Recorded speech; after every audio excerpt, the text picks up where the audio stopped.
gosh, hi. I didn't see you there.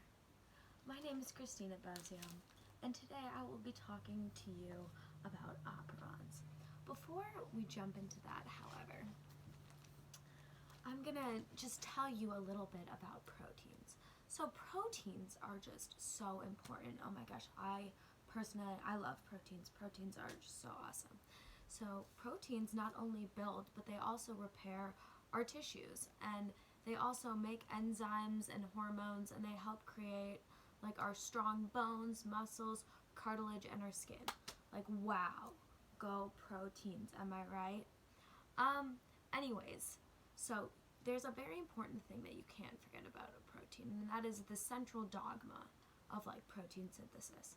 So it goes from DNA to RNA to protein. So do not forget that. And this all leads me to gene expression, which occurs when a certain gene is present and then allows a phenotype to appear in the corresponding gene.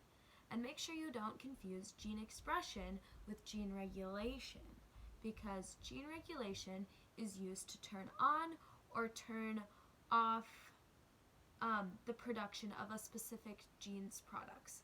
So, anyways, let's just jump in. Oh, also, gene regulation is only used in prokaryotes. Let's just jump into operons, though. Why don't we? So here's my lovely operon.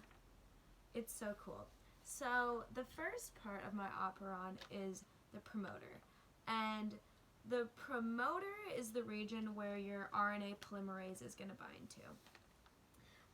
Next is the operator, which controls which gene is being expressed or which gene is not being expressed. And then we have the repressor, which controls if the operon is on or off. So what happens is, so this is a lactose enzyme. Oh my gosh, my lactose enzyme is right here.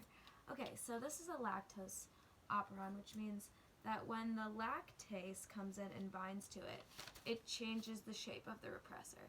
So when this happens, the repressor goes away and RNA polymerase comes in, it binds to the promoter, and then it changes all of this lovely protein into operon,